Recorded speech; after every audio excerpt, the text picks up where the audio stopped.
Hello, everybody. Welcome to the 21st episode of the Unity or Death podcast. After the crazy 2 weeks of running around DC and almost getting arrested by the Secret Service, my house flooding, and all the other fucking chaos that's happened over the last couple of weeks. But we're right back at it. And I have a very special guest today. She recently reappeared to the internet.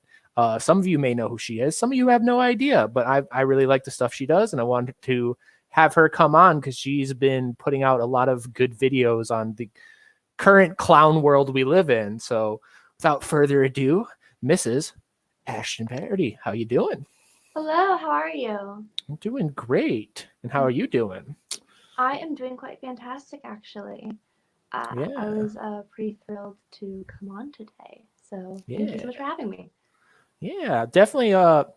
Well, you've done this on multiple shows, so I don't want you to do it too much. But if you could give like a very, very quick intro of like your background and how you're still technically very internet famous, but all of that details.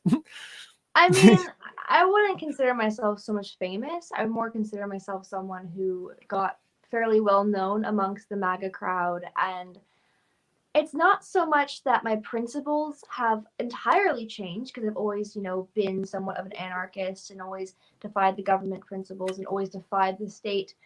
It was a fact that I recognized that Trump wasn't necessarily keeping the promises that he made, and it was sort of just a light bulb in my head, thinking to myself, does voting actually ever change anything? Does voting actually make a difference? If voting actually did change anything, would they even allow us to do it? And I just realized the same wars were happening, the same crime was happening, the same lies were being told to us. It doesn't matter how many times you say that the news is fake, how many times you say the media is lying to us, they're still going to lie to us. And it just seemed to me the same thing went through under Obama, under Bush, under Clinton. And it sort of woke me up to this whole realization that nothing is going to change unless the people make it change. So, rundown of who I am. Yeah. And that's my energy, and that's why I was like attracted to having you on and like everything like that, because I always look for people that are advocating doing things, and I don't even care who they are. They can be a communist, they can be like whatever, but if they're like, hey, you need to go solve this problem yourself, no one's coming to save you, I'm like, yes. That's right, there's the message. I have a lot of the Trump movement, and I sort of realized this in sorry, I'm going by. I sort of realized this in, I want to say 2018, and this is even back when I was still sort of wearing the MAGA hat, if you will, putting on the red hat. I had a lot of questions that weren't getting answered, and I feel like every time I asked these questions or had a critique of something that Trump was doing, or what was going on in the administration, there always seemed to be, a crowd of Trump supporters who are willing to jump forward and say, well, it's 8D chess. You just, wait out, trust the plan. And the thing is, I don't want to trust the plan. I want action now. I want to know what's going on. Why is the man who's promising us no more wars and going after Obama in 2012 sending more missiles into Syria? Why do we have a man who is bringing us into an $8 billion arms deal? Why are we not pardoning Julian Assange or Snowden or Ulbricht? Since the huge thing right now is the plague going on, I try not to use the words for monetization purposes. And this channel will never be monetized, so don't worry. Okay, well, because of COVID and the vaccinations, was it not Trump who pushed the warp speed? Now, don't get me wrong. I voted for Trump over Biden in 2020. And I still stand by the fact that Biden will never be a good president. I much preferred Trump's administration over Biden's. But a part of me truly believes that the president doesn't actually have control or power over the people. I think they're just an actor for something much darker and dangerous going on. I wouldn't be surprised if it was connected to the banks, frankly, because if you look at every single war, every single act of tyranny in the U.S. government, it's tied back to the Federal Reserve, which I have a video on explaining all that. I think Trump was a puppet. I think Biden is a puppet. I think Clinton was a puppet. I think Bush was a puppet. And I think the next 50 to 100 years in American history are pre-planned. And again, if voting actually did anything, we wouldn't be allowed to do it. Yeah, I'm actually going to get a poster made of that Emma Goldman quote, which is if voting changed anything, they'd make it illegal. It's just like so perfect.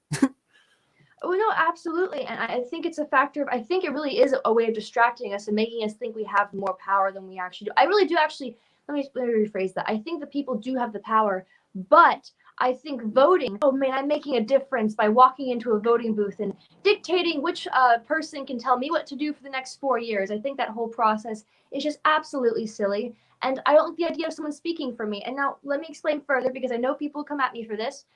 When it comes to even people like Dave Smith and Ron Paul and Rand Paul, once you're in office, I can't fully trust you. I can't put my avocations for you. Now, what people like Ron Paul represent, because again, he is grandfather liberty, we can't forget that. What he represents, things like ending the Fed and whatnot, those things I stay true to. And of course, a lot of people want Dave Smith to be president, and I have jabbed here and there, Dave Smith 2024. But at the end of the day, I don't like the idea of even people like Ron Paul and Dave Smith speaking for me, because at the end of the day, we all are our own individual person. And even then, I think if Dave Smith were president, I think something much darker and much bigger would come in and might replace him with a puppet or something. I don't know. I know it's like a crazy conspiracy theory. I'm sure a lot of people will come at me for it in the chat or something. I do love Dave Smith, and I do love what the Mises Caucus is doing. But at the end of the day, what is it to say as a person who can't trust the government or trust authority or doesn't want anyone speaking? Am I to say, well, I don't want people speaking for me unless it's this particular person, because that goes against the whole idea of liberty and anti-authority. Yeah, that's all. No, it's perfect. I love it. The less talking I have to do, even better. But I always say the difference between like liberalism and anarchism is liberalism is just based off of, well, I have a problem, so someone else needs to come and solve this problem for me. Whether that's through voting or through the police or through like any of these things. Conservatives do it too. And yeah. I have to point out that the Republican Party and the Democrat Party are pretty much the exact same thing. And well, that's the thing, is I consider conservatives liberals. I go with the classical definition of liberal. Yeah. Yeah. I mean, it also plays out, consider what's happening right now with the Republican Party. It also plays out to the fact, and you get those occasional QAnon types who are like, well, I'm a Trumplican. It's like, great. You started a whole new cult based off a different cult, which is based off a different cult. And the MAGA people hate when I compare MAGA types to a cult. But I call everything a cult. If you're in a sorority or fraternity, you're in a cult. If you're into a hobby, I think everyone's technically in a cult. I was a psych major, and so you have to remember, I'm very distinct when it comes to things like brainwashing, cult ideology, and whatnot. I definitely I can talk about that whatnot. There's a book I would recommend quite a bit on the subject, which we can talk about later. But interesting. Okay. But yeah, definitely I'm just seeing parallels right now, and it's so funny in hindsight of I don't know if you caught the news today, but AOC refused to vote no on giving money to Israel. Oh no. And all of her fans came out and they're like, well, she's doing this for a greater plan. There's a higher purpose. You need to trust her. And I'm like, oh my God, this is the Q crowd. This is why people say, well, didn't she and then she changed her vote to present. Yep. So now so she did vote to give a bunch of money to Israel. And then they made more excuses for her. And so AOC, in a sense, is the new Trump. Yes, she may wear a different mask, a different color suit, but she is the new Trump. And this is the problem. We have got to stop building cult followings around politicians. Now, as somebody who is the biggest Ron Paul supporter in 2012 and 2008, when I was merely 13 and 16 years old, I'm sure it's probably, the most hypocritical thing to say. And for instance, this past August, I literally broke down in tears when Ron Paul said "end the Fed." So I'm a giant hypocrite by saying it, but we really have got to stop building platforms around politicians and people who wish to speak for us. Now, Ron Paul isn't a politician anymore. He's more so a speaker of my own personal ideologues, I guess. So I guess he doesn't really count anymore. But we have got to stop putting people on platforms. Now, a great example of what I think is good. For example, Angela oh my gosh, I keep forgetting her last name. McArdle? Yes, Angela McArdle. I always want to say Markle, and actually, wait a minute, that's the Nazi in Germany. No, yeah. No, wrong with Angela. No, so Angela McArdle, I really appreciate her. I really know what she has to say. But the thing is, she's running for a national chair, and a chair doesn't necessarily do anything, but they actually take in the opinions and whatnot. Whereas Dave Smith, is he actually running for president, or is that a meme? I still haven't caught on to that question. It's an open secret in the LP that he's running. It's gonna happen. Like so he keeps saying, it's a meme that shall come true. Yeah, he keeps saying no and playing coy, but we all know behind the scenes. And that's the thing too, is I'm right with you. Is like, I like Dave. I have a lot of disagreements with him, but I really like him. If he becomes a politician, I can't make him hot dogs anymore. Yes, that's like, I'm like, Dave, you can't win because then I have to hate you. Like, don't do it. A lot of people don't like when I say that. A lot of libertarians hate when I say that, but you have to understand, how can I truly be an anarchist and somebody who advocates for liberty and individual freedom if I'm voting for someone to tell me how to live my life? I can't. And I would love to continue making hot dogs for Dave. And if he becomes a politician, I could never do it. I'm sorry. No more wieners for Dave. That's your anti-campaign promise. For all. Jesus. But yeah, that's just like the thing is you see like the conservatives and a lot of people in the LP. I'm not including Dave in this. I'm put him aside. But running after these heroes, and as much shit as you probably get about Dave, I get a lot of shit about going after DeSantis because I see like the same I think cult we should go building. after DeSantis more. Hold on. So as somebody who officially owns property in Florida, I'm officially a Floridian. I have to learn how to say it now. I can't say California anymore. I'm Floridian. But oh my gosh, like a secret language. Floridian. Okay. Yeah, you're Floridian. So I'm actually driving across the states fairly soon. My trip, unfortunately, got halted a little bit. I had a little incident. I fainted yesterday. I fainted the other day, not yesterday.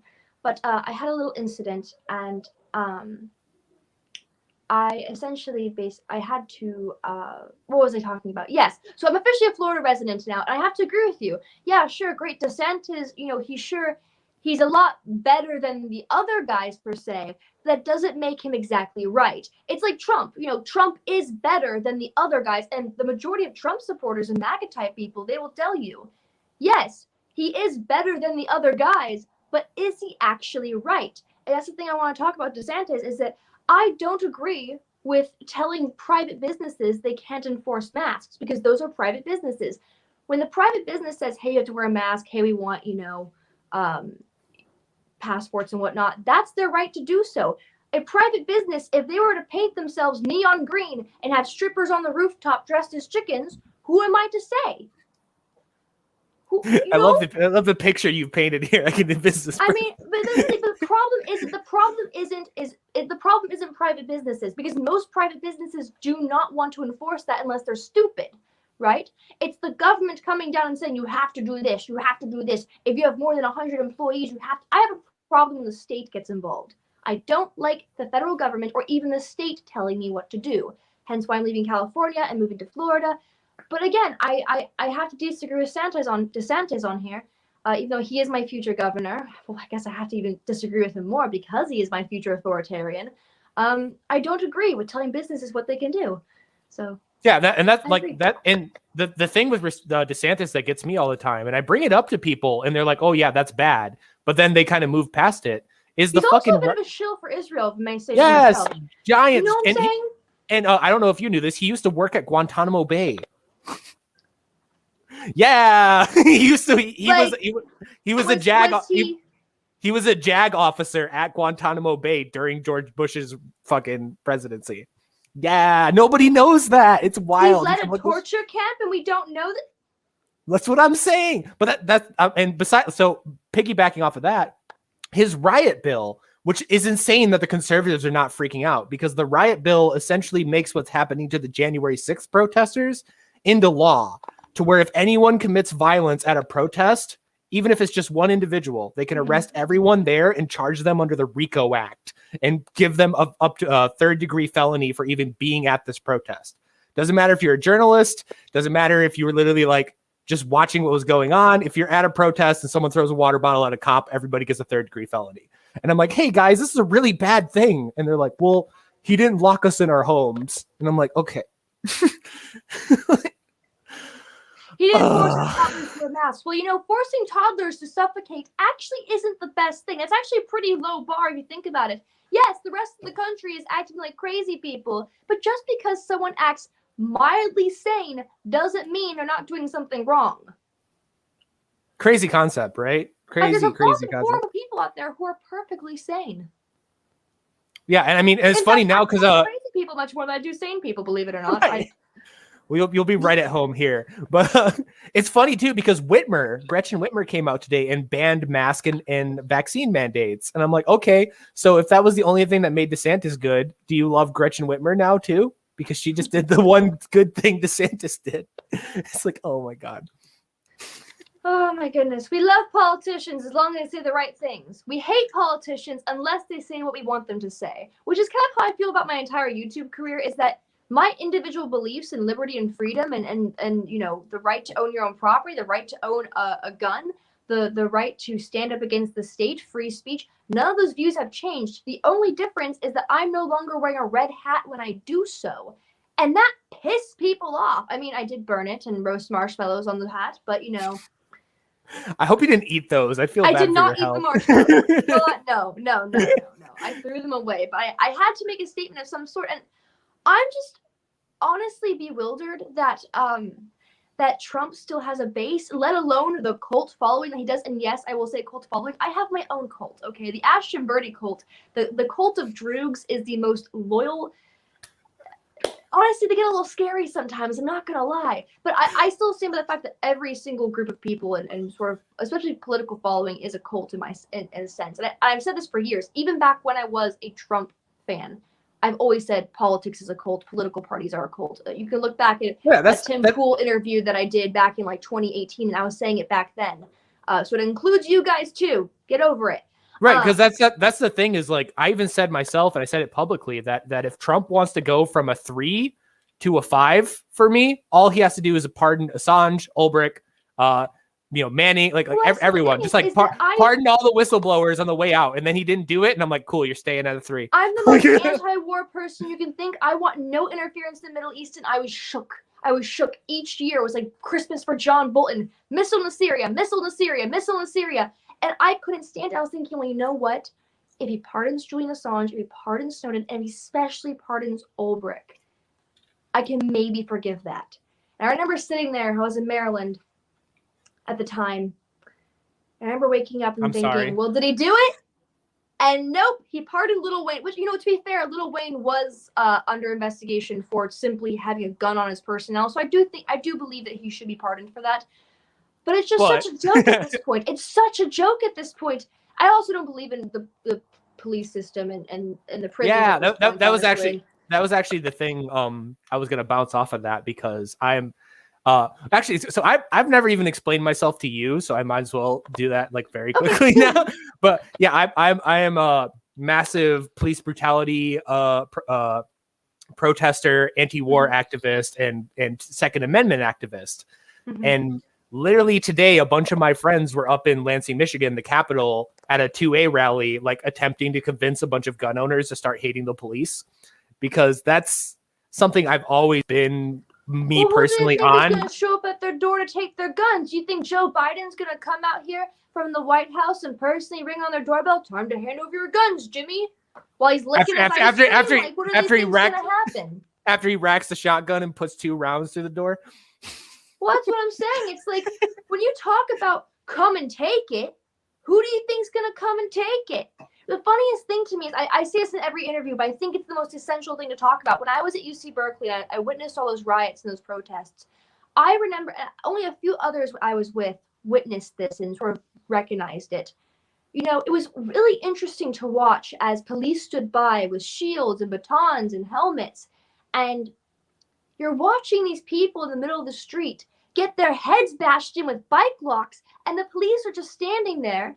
And then once the protest starts, simmer out, you see people in red MAGA hats pass by them and go, "Thank you for your service, officer." It's like, really? Because they just watched your friend over there get his skull bashed in, and they did nothing. At the best, they do nothing. At worst, they arrest you. They fuck with you. Like, I always bring up the experiences in Louisville, to where literally they claimed that we were blocking the streets and deployed riot cops and LRADs and fucking like Bearcats and MRAPs and everything on us. We were standing on the sidewalk and we're like, and they're like, they have guns. Louisville, like, Kentucky's an open carry state, so they deployed riot cops and armored vehicles on us for open carrying in a state where that's legal. And it's like, you guys just don't get it.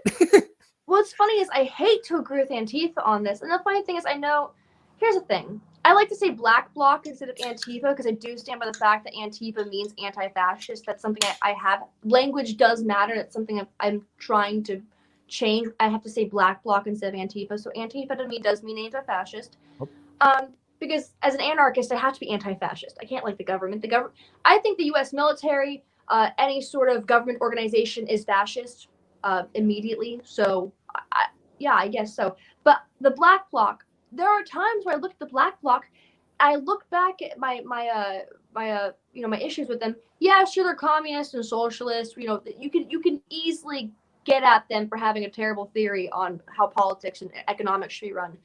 But the funny thing is, when you really look at their actions, the only things I really disagreed with them on was, burning small businesses. Look, if the Target gets burned down, I'll be honest with you. If the Target gets burned down, I really don't care because they have the money to rebuild themselves. They really do. And and they're corporate welfare whores. So fuck them. And they make money by simping for the people they're trying to simp for. At the end of the day, I really don't care. But when it's the mom and pop shops, that's when I do care. And that's the same thing I say all the time. Sorry, I'm plugging my air purifier. It's fine. I think the thing about Antifa is, and the MAGA, and I said this back in 2018 in my Tim Pool interview. We have got to stop thinking left versus right. We have got to stop thinking Antifa versus MAGA hats because we're beating each other up and we're not beating up the right people because as we're attacking each other, the people who are in charge of everything are looking down at us from their ivory towers and laughing at us. We're not doing anything. We're not making a difference. So, who cares if those guys believe in a socialist theory or a communist theory? Let's be honest here. I'm being honest. We think they live in a fantasy world where you can be an anarcho-communist. They think we live in a fantasy world where we can be an anarcho-capitalist. And let me tell you something. Every single anarcho-communist that I've talked to has a lot more in common with anarcho-capitalists than we realize. We have a lot more in common, and the people who scream at us and want us to fight each other don't want us to know that. Because at the end of the day, because I have many anarcho-communist friends, I'll sit down with them and we'll just don't even think about labels, just hash out what we generally believe. We actually believe in a lot of the same things. Right, and that's the wild thing. That's the thing too, is a lot of it is definitions because they have this is why I hate both communism, socialism, and capitalism as words because they don't mean anything anymore. And literally, like everyone has like three. Yeah, at this point, it's all trash. Nancy Pelosi is a progressive, which is the funniest fucking thing I've ever heard in my world. She claims herself as a progressive. Kamala Harris, the cop, is a progressive. Right. That woman, as somebody who's from the Bay Area, born and raised in Berkeley, California, do you know how disgusting it is to think about how many white women in the Bay Area voted for, well, not her, I guess, but Joe Biden, meaning they voted for her? All of these white women, I have to go up to the white women, man, the white soccer moms. Look up Black Lives Matter posters in their front lawn, and they put someone in office who single-handedly put a bunch of black fathers in jail for simply having marijuana on their personnel. And you know what? California, it's now legal to have marijuana on your personnel, but those men are still serving time in jail. Is Kamala Harris doing anything about that? No. That's the thing, because I completely forgot about them. That's why I'm like a really big fan of the Fred Hampton leftist type people, which if you know who Fred Hampton is, these are all like explicit like communists and everything like that. But they go after all the Democrats super fucking hard, and I really love whenever they like someone tries to call them out on it, and they're like, "Well, you voted for a segregationist, so shut the fuck up." Kamala Harris coming out being like, I used to smoke weed in college. Really? So please tell us when you're going to help all those people you put in jail. Kamala Harris, I think, is worse than Hillary Clinton. I really do. You know She's what? baby Hillary. Actually, okay, I think maybe it's a bit too far. But as somebody from the Bay Area, to know that like she claims to represent us, that's what takes me off. Because at the point, Hillary Clinton's a demon, okay? So Kamala Harris to me is personal. Kamala Harris to me is personal because she claims to represent where I come from. That's how I feel about Whitmer. The majority of the people where I come from and where she comes from, Oakland and Berkeley and the whole East Bay, we don't like her. Even the socialists and the communists and even the Democrats, we don't like her at all. She is evil. That's exactly the same way I feel about Whitmer. And I'm really glad that we torpedoed her because they wanted her to be vice president. Like Whitmer was being groomed to be vice president until that kidnapping thing happened. And then the kidnapping thing was proven to be bullshit. And then her fucking VP, like, she disappeared. No one talks about her anymore. And she's, like I said, she came out just today and announced that she's banning vaccine mandates, probably just to avoid getting thrown out of that fucking building. So it's like her, Pelosi, fucking AOC, Clinton, and Kamala Harris. That's like the 5 evil women of fucking Congress right now. Speaking of fight against the cops, should we talk about what's going on in Australia right now? Yes, I definitely wanted to cover that with you. Yes, because, I want to hear like all of your takes on it, and then I have something interesting to add on that kind of piggybacks off something you said. I did a small snippet of a video. I've uploaded it today, and I had no script. I could have done research. I obviously do my research on everything. I try to, at least. Sometimes I'm proven wrong, and I try to, go back on. That's why I talk to everybody left and right, because sometimes there are things that other people believe in, and some people know things that I don't, and that I want that to, educate me. But when it comes to Australia, you cannot deny that this is just disgusting. Whether you are pro-vax, anti-vax, anti-mandate, pro-mandate, this is psychotic what's going on in Australia. There is no reason a police officer, and I don't want this to be about the jab or the the mandates or anything. So whoever's watching this, don't think about that. Think of this on strictly a police brutality issue, okay? There is no reason any police officer anywhere should have to pepper spray a 74-year-old woman after throwing her to the ground. There is no reason a police officer should crack a protester's head open. There is no reason police officers should snipe protesters from the rooftops. There is no reason police officers should get on horseback because a protest is going on. If you think this is about mandates and a jab, it's not anymore. It's strictly about tyranny. And this was explained to people for years, is that here's the thing. If they had just said, hey, you know what? You should wear a mask. We're going to make a vaccine. It's your choice. I guarantee you there'd be more people wearing masks right now and more people getting the vaccine. But because it was so enforced, that scares the shit out of people, as it should. And what do they get as a result? People are protesting, people are rioting, people are fighting back. But there is no reason a cop should pepper spray a 74-year-old woman and smash schools open and snipe people from the rooftops. This isn't about a mandate issue anymore. This is about tyranny. It started with mandates. It started with, hey, I'm not comfortable putting this in my body. Hey, I don't think a toddler should wear a mask, to the point of, this is global tyranny. I may be sounding like Alex Jones right now. Maybe I need to take off the tinfoil or something. But last time I checked, when police officers are throwing people to the ground, whether it be Black Lives Matter, whether it be MAGA supporters, whether it be Antifa, it is not okay. I am speaking on behalf of the left, right, center, wherever you may fall, the political spectrum, religious spectrum, any sort of spectrum out there, autistic, gender spectrum, I don't know.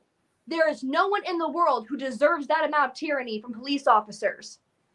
I am not here to obey to the foot soldiers who threaten my livelihood and the livelihood of my future children.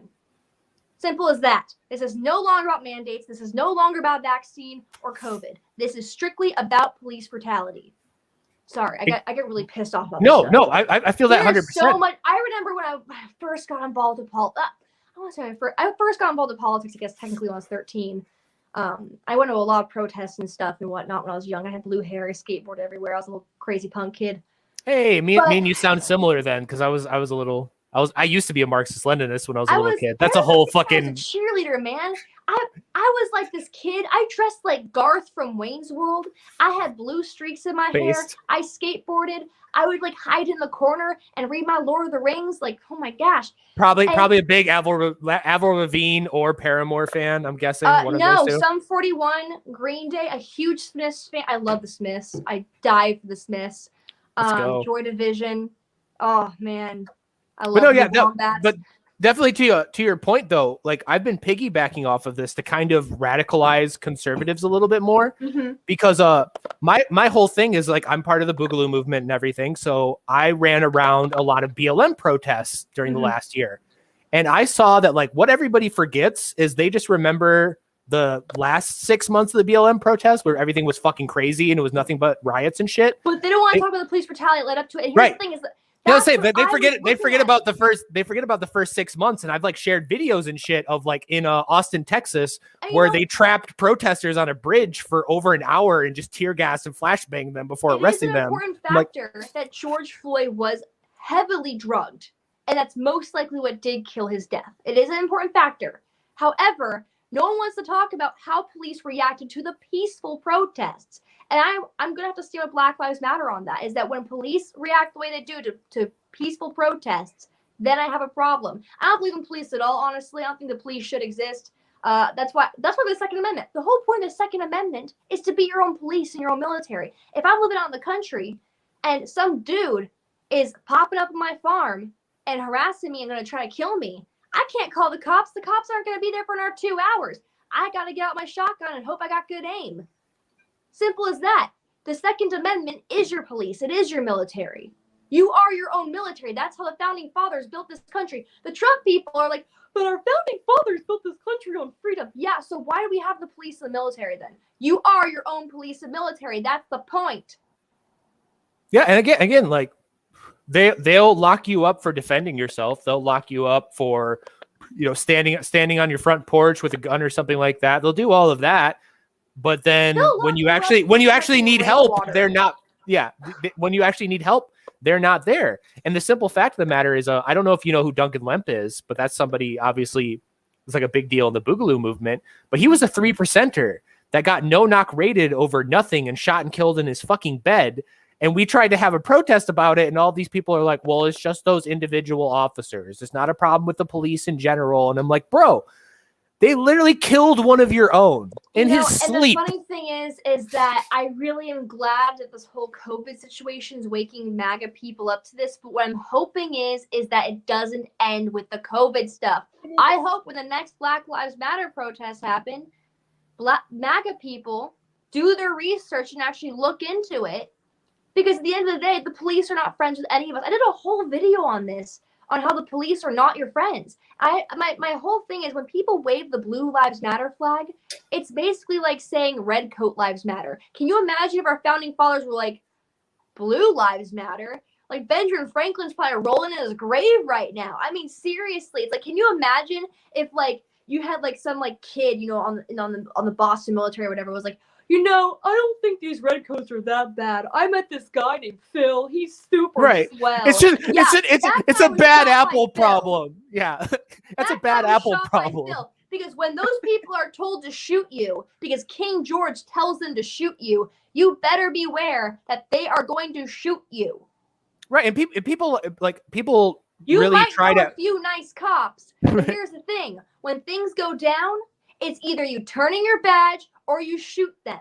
That's how it is. That's what it means to be a cop.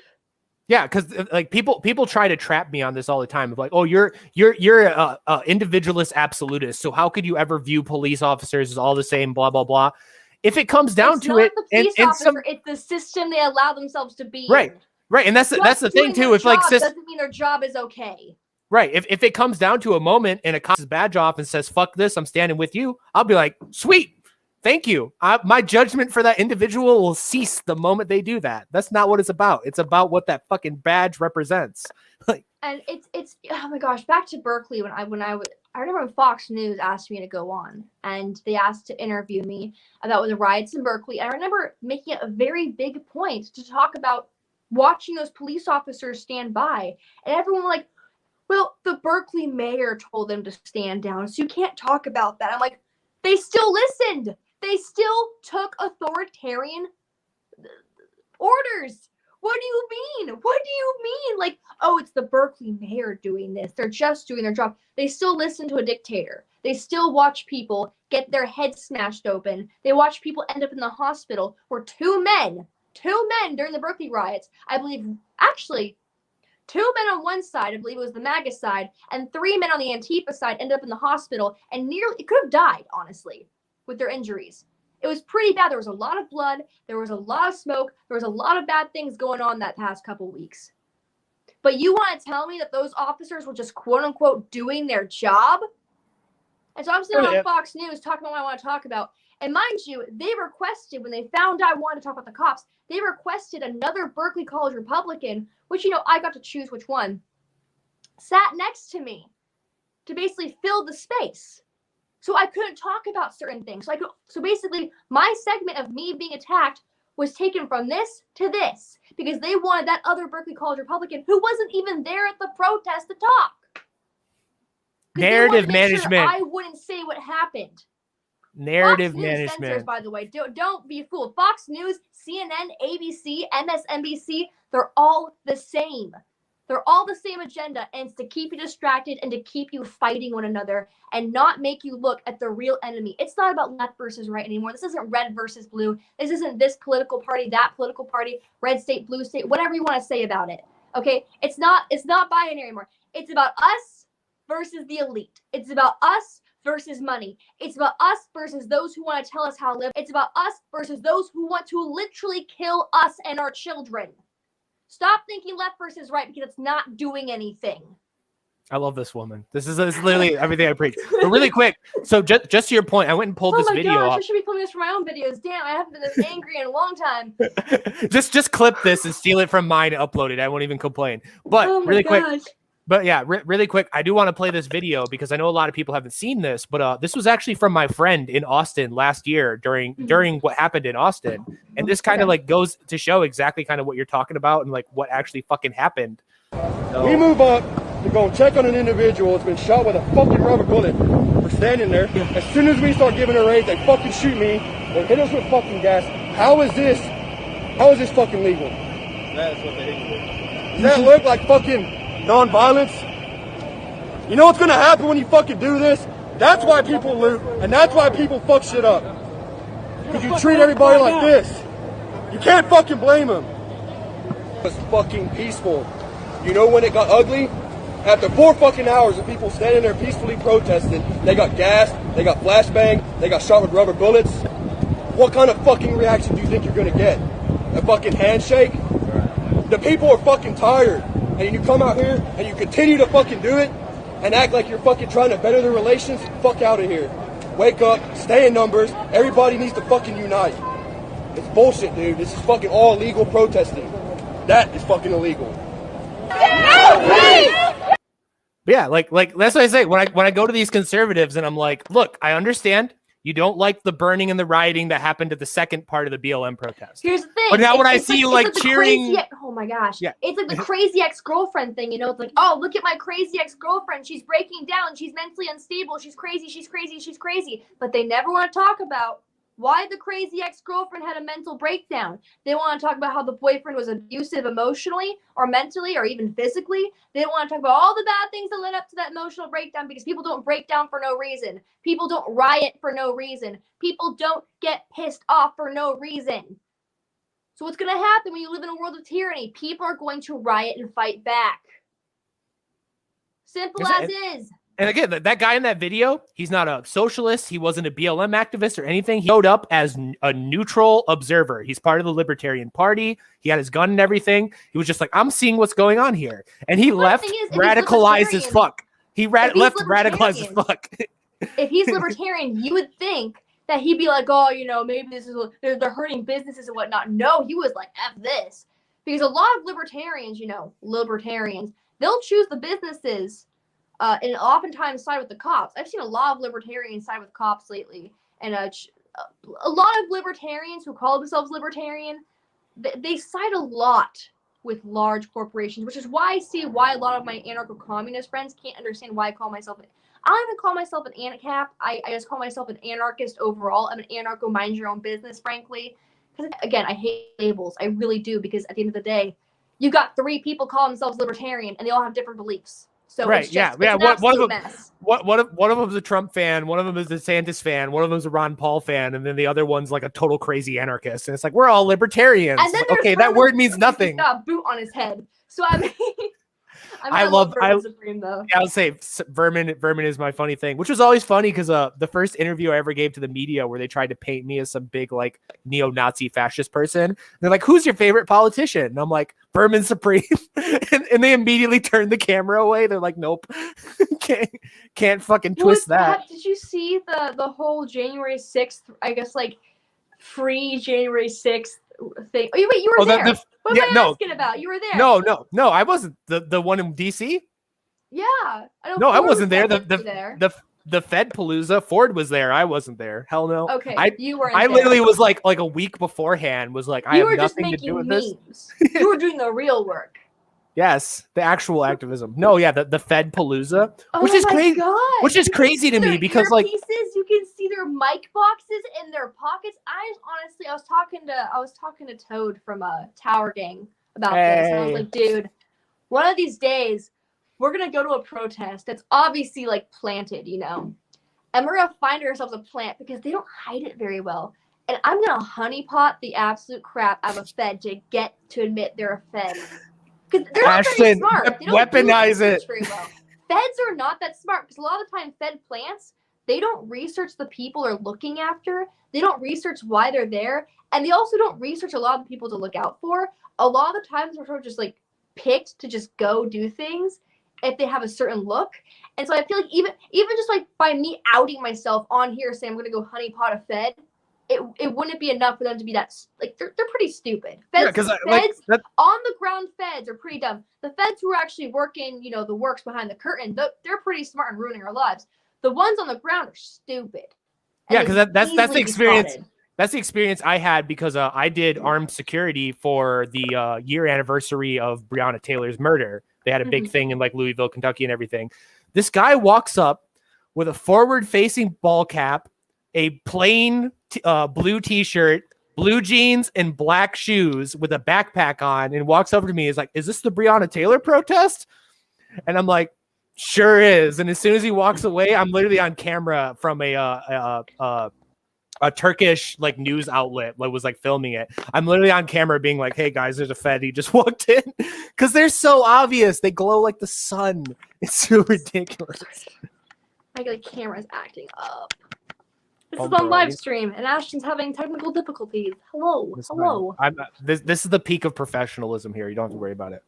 I'm the worst professional. I still make all my YouTube videos on my freaking iPhone. Look, when I first got into YouTube, I got a camera. I got a whole lighting system. I was like, look, I'm professional. And you know what?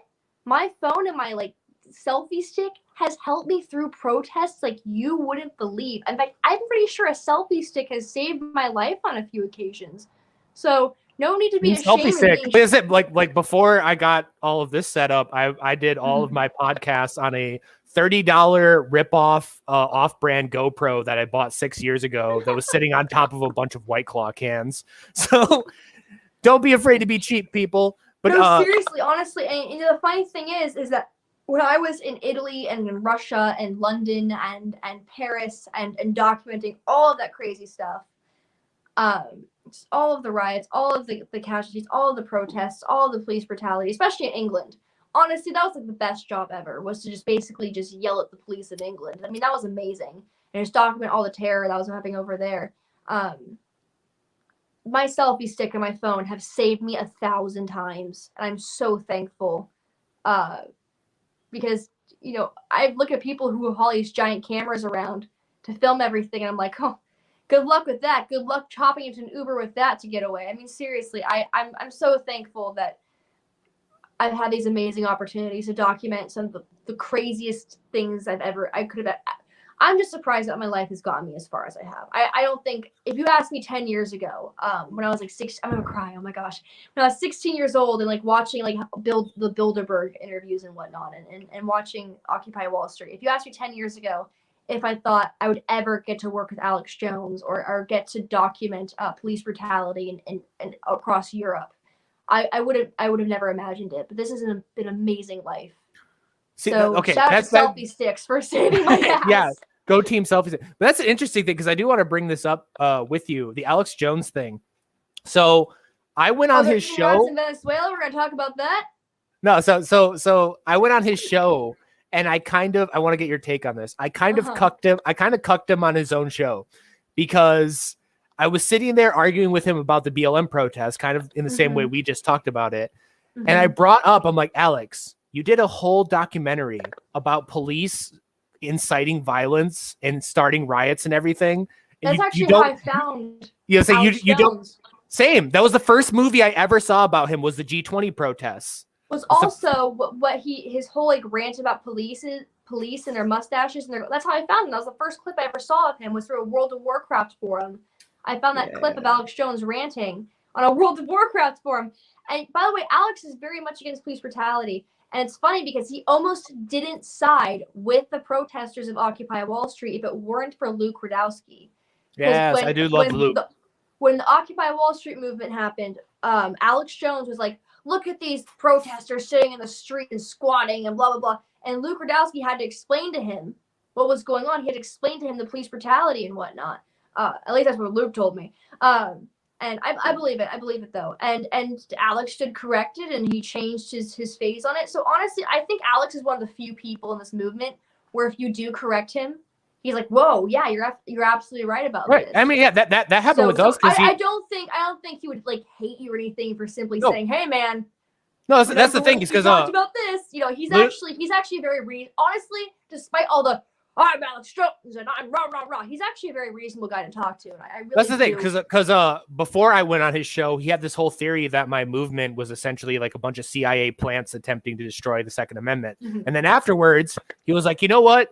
Maybe this kid is onto something. And then he brought my good friend Jafari Jones, who is a BLM Second Amendment activist, which is like a people think that's a weird mix, but he's the real deal. Well, BLM is actually very much pro Second Amendment, because if you look at the Black Panthers, a lot of the laws against holding a gun are actually based in racism, because police didn't want Black people to own guns to fight back. So a lot of the gun laws we have are based in racism. And the Black Panthers, one of their main principles is to own a gun. In fact, one of the first Capitol, I don't want to say insurrections, but I guess stampedes, if you will, the Black Panthers walked and marched into the Capitol with their guns on hand. It's actually one of my favorite things to look into in history. I was one of the first researched. And it's funny too, because we kind of channeled that energy in Michigan with the lockdown protests, which again, any fucking libertarian, Republican, whatever that says protesting and direct action doesn't accomplish anything and you just need to vote harder and why are you wasting your time, blah, blah, blah. We marched into the Michigan State Capitol after they banned buying seeds, after they banned fishing, and after they banned hunting. We marched into the Michigan State Capitol with rifles peacefully and told them to go fuck themselves. And literally the next week, they lifted all lockdown restrictions on the northern half of the state where all the rednecks are. So it's like, you're going to tell me this doesn't work? You have to wait for Daddy DeSantis to save you? Because that's not what we did in Michigan. Yeah, no politician's going to save you. No QAnon's going to save you. No one on a beautiful, magical white horse is going to ride in and save you. If you want us to defeat tyranny, you have to do it yourself. And I just did a video on this with Australia. The last thing I did, have you seen A Bug's Life? I talked about it on my video in Australia. Yeah, I watched your video while I was at work today. But basically, what happened is that the main antagonist, the grasshopper, says, this isn't about food. This is the fact that those ants outnumber us 100 to 1. Yes, they may be smaller, they may be weaker, but if they find out that there's more of them than us, we're done for. So we have to keep those ants in line. And that's basically how politicians work. And the funny thing is there's so many other themes that I wish I could have talked about in that video. But again, I had no script. I was just ranting.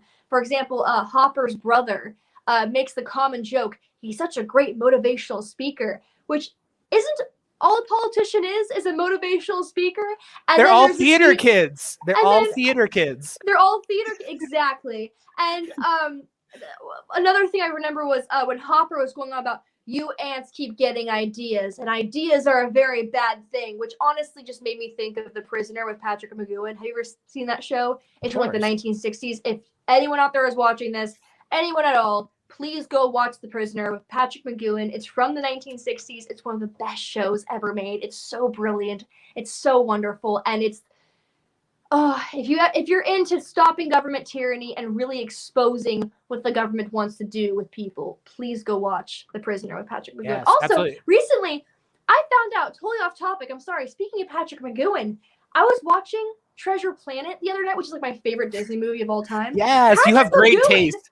Plays Billy Bones. He's the voice actor for Billy, which is random, but like, you didn't know that? Oh, they got Patrick McGoohan in a Disney film. That's wild.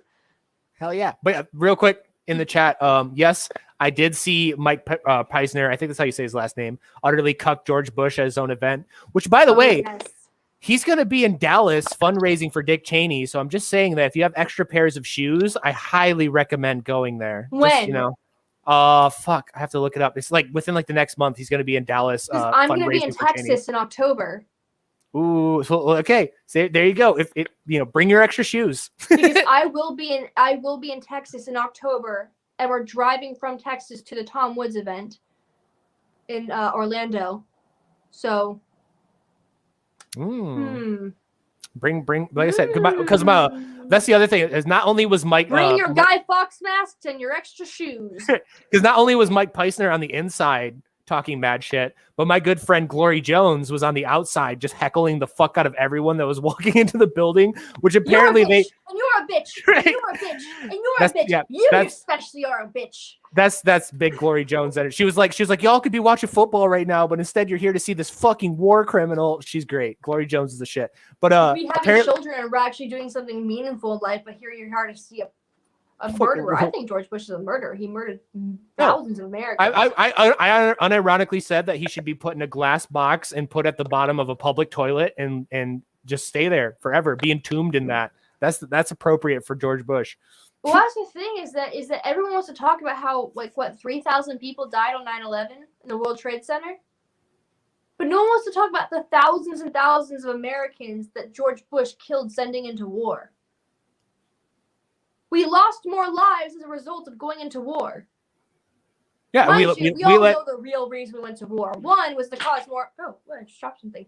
One was to cause more debt with American taxpayer dollars, and two, let's be honest, we all know whose war we are really fighting over there. Okay, yeah. Just saying. Yeah. Let's just say the people I'm talking about are not our greatest ally, and we should really look up that. God, what's that? USS Liberty. Just look at it, honestly.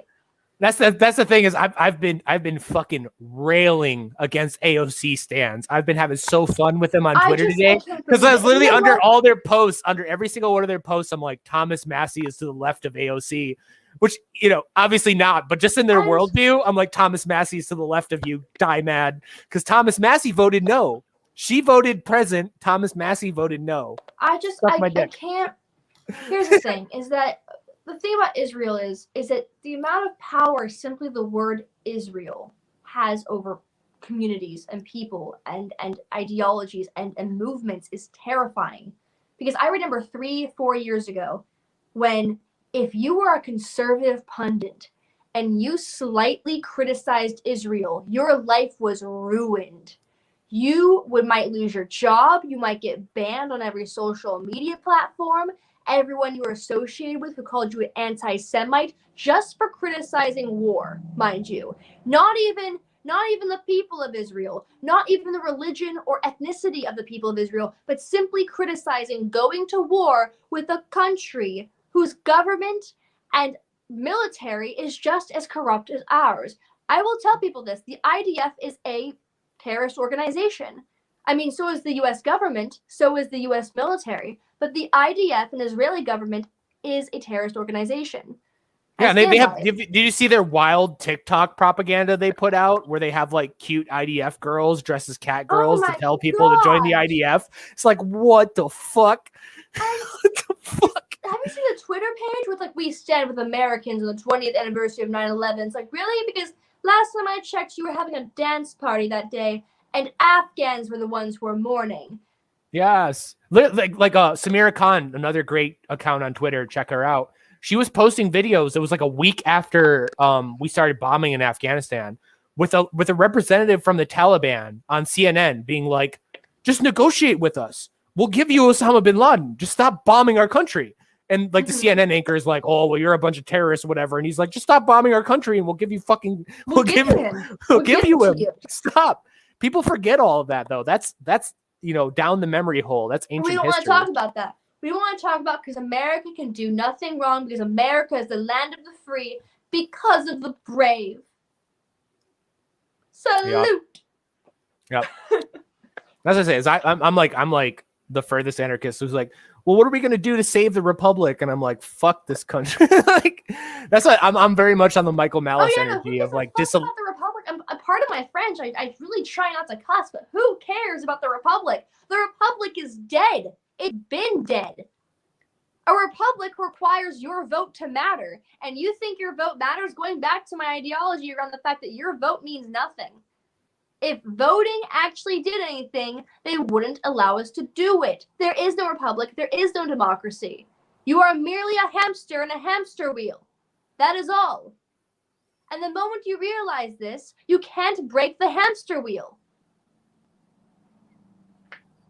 It's that simple. And again, every time they offer a savior, it comes with such like giant strings fucking attached every single time. That's why I'm pointing out with the DeSantis thing, pointing out with the Obama thing way back in the day, pointing out with the Bernie Sanders thing, pointing out with AOC. They always, all these saviors, even if they're doing something you like, they also have something really fucked up in their back pocket. They have a savior complex too. They think they're actually fighting for something. It's like, no.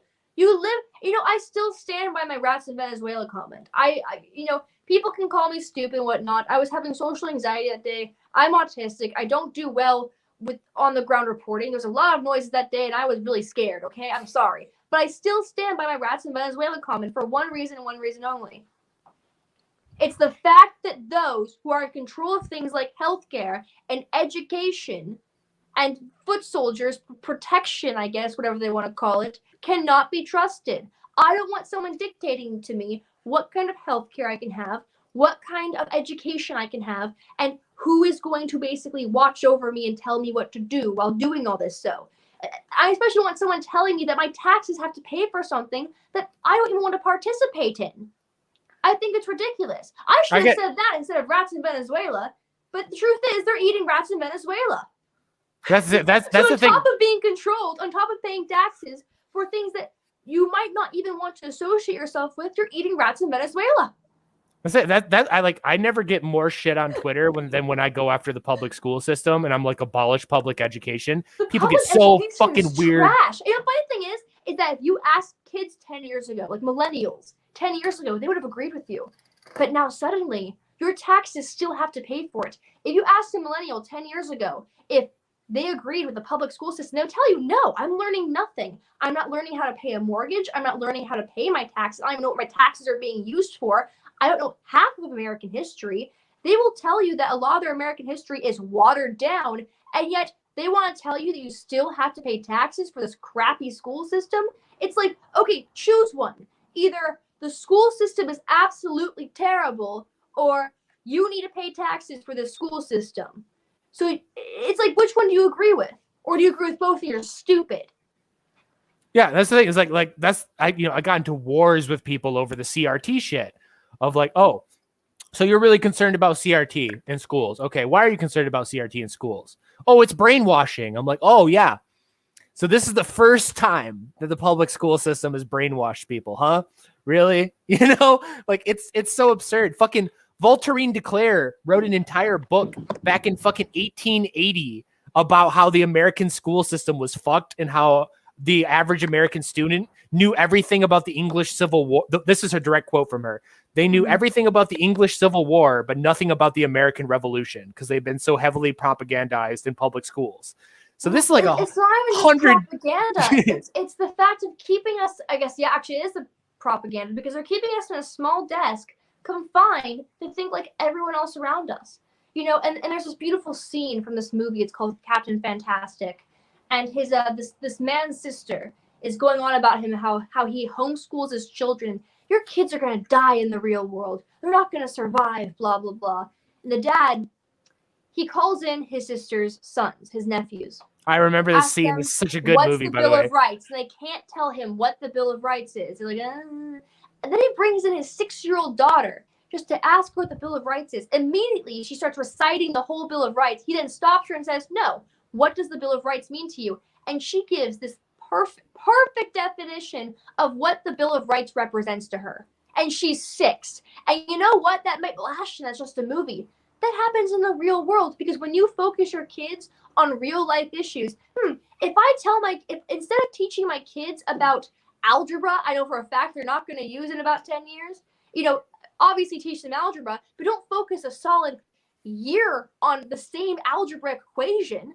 teach them how to use that algebra, teach them how to use that geometry into woodworking, into welding, and into chemistry, into making things, into building things. Teach your kids how to sew, how to cook a basic meal, not just how to pay taxes, but where those taxes come from and why those taxes exist and what those taxes are being used for. If you really can, teach your kids how to evade taxes. Wink, wink, nudge. In Minecraft, of course, for the feds watching. For the feds watching in Minecraft. No, Ashton might safety Fed post, but I am a true irrational motherfucker. Evade your taxes. Don't follow laws. Yeehaw. Fuck the government. Fuck them. Fuck them. That's kids it. To grow food. If I've learned anything from this whole plague thing, by the way, groceries are so overpriced. Produce, even in California, where we have some of the best produce in the world, it's overpriced. Grow yourself dang produce. Because that's the thing is, I used to run a business, and then the lockdowns killed my business, so I had to jump into grocery delivery to kind of like save myself from becoming homeless because my business got killed by COVID. Well, killed by the government. Let's be specific, not COVID. Killed by the government. And yeah, the experience over the last 8 months in fucking the grocery stores, it's wild that we've allowed it to get to this point. And yeah, it's so expensive for just the freaking apple. Right. I mean, $9 for a fucking 3-pound bag of apples. That expensive. Eggs are not that expensive in the grocery store, but I think people are becoming more aware of the chemicals and how horrible the eggs in the grocery store actually are, because the grocery store will charge like $2-3 for a carton of eggs, but people will still come to my mom runs a ranch. They'll still go to my mom for a $5 carton of eggs, or even $6. I think she does $6 now, because they're fresher.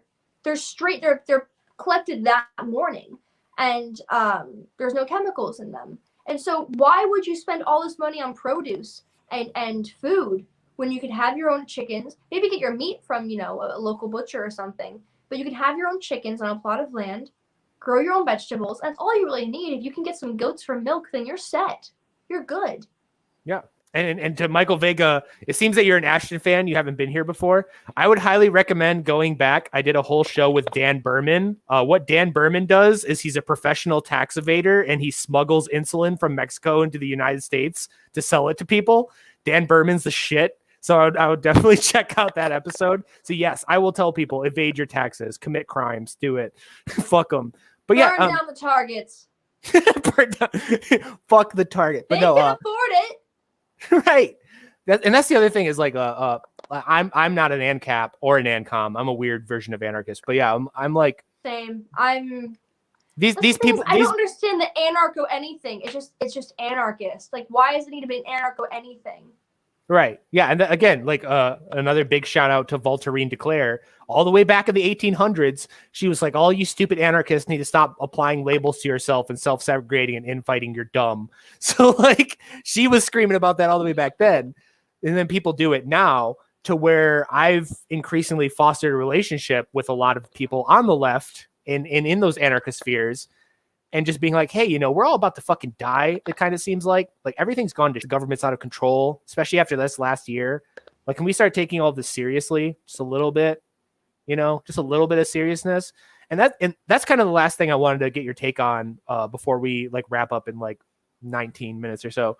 But my whole thing has been bullying libertarians and conservatives into actually like going out and doing things, because that entire camp of politics has seemed to focus on complaining on the internet and voting, to where I've been advocating like, go to protests, do mutual aid, organize, like do things in the real world.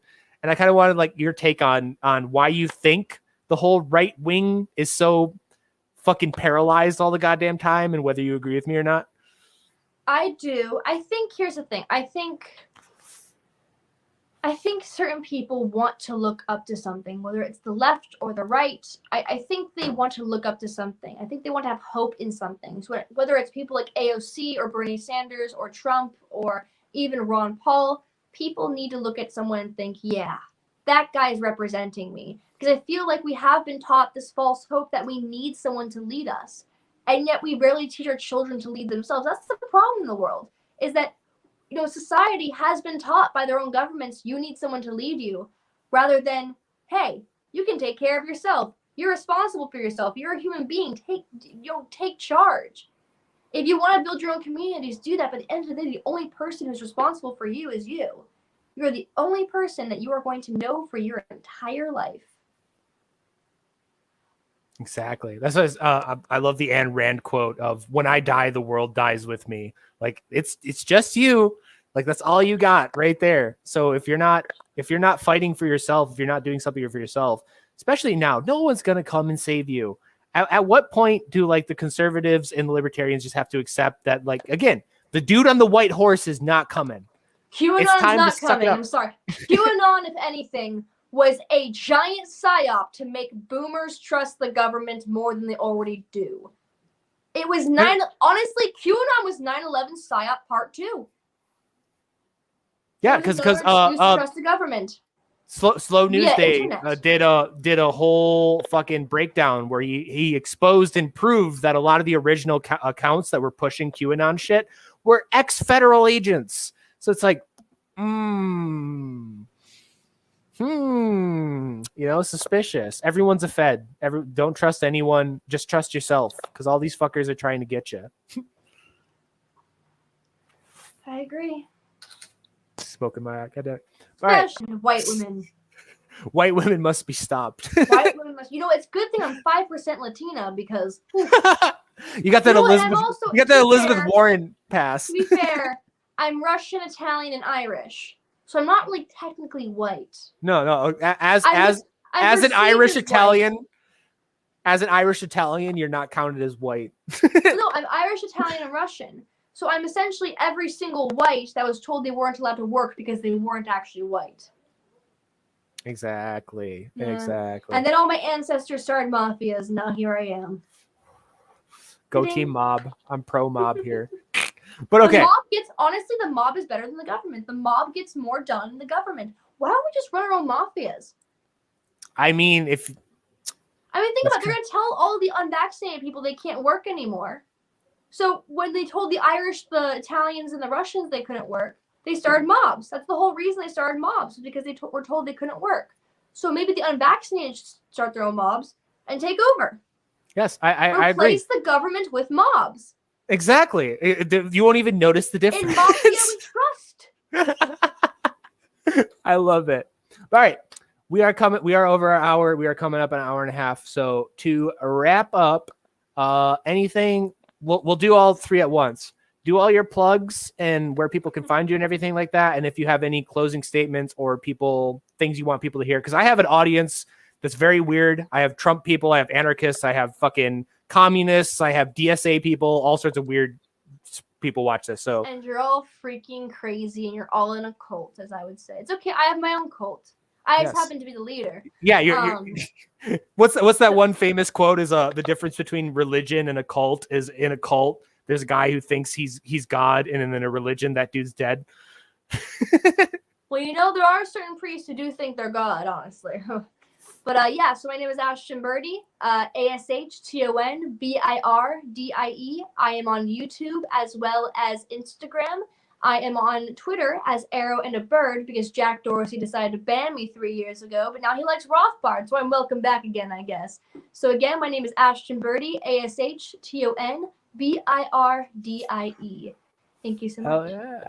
Yeah, and then before I kick you off, you played WoW. What did you play in WoW? I have to grill you. I was a mage, which is so typical. I mean, Hey, at least you weren't a hunter. That's the girl class, so you get a pass. Yeah, I like the magic stuff. I guess, you know what, though? I do identify as an elf, I guess, when it comes to... I was say, the most important question is faction and race, and now you've exposed yourself. I'm definitely a Cinderin elf, but you know what? I sometimes identify more as a hobbit in some ways. Okay, you played Horde, so you get a pass. That's all that matters. Yeah. That's all that matters. If you were Alliance, I'd kick you off and delete this VOD and no one would ever see it again. Never Alliance. I was always purposely the villain and everything. I was the Sith when it came to Star Wars. I was a red shirt when it came to Star Trek. Mostly because I love Scotty because he's Scottish. That's the closest to Irish I'm allowed to have in Hollywood, apparently. And I'm an elf. If a hobbit and an elf had a baby, it'd be me. So I'm a very short elf. How about that? Long fair hair and very hairy feet. It works out great. I actually have no hair on my toes. I'm the one Italian I know with no hair on my toes. You don't have a mustache either? No. Surprising. Honestly, I don't look Italian at all. My mother, my father, my sister all look super Italian, but I got all of the Russian. I got the mega Italian face and then the very Turkish beard from my dad's side of the family. So, but yes, okay, everyone, check Ashton out. She's awesome. I love her on Twitter. I'm glad she's back from her self-imposed hiatus, and I hope you continue to make waves and join this little crazy unity fucking movement that we have going on here. I love it. Did you go to Pork Fest, by the way? Are you going to Pork Fest? I did not go I was supposed to go last year. Somebody offered to pay my everything for me and then backed out the last fucking second and just screwed me. So I'm trying to go next year. I was at Yal. I didn't see you there, apparently. You probably saw me. I was walking around in a giant pink Hawaiian shirt. So probably hard to miss. But yeah, so everyone check out Ashton. Next week I do have something kind of special planned, so I'll let you guys know in advance before that. But yeah, thanks for everybody that's tuning in. Thank you, Ashton, for coming on. As always, stay safe and stay free. Be seeing you.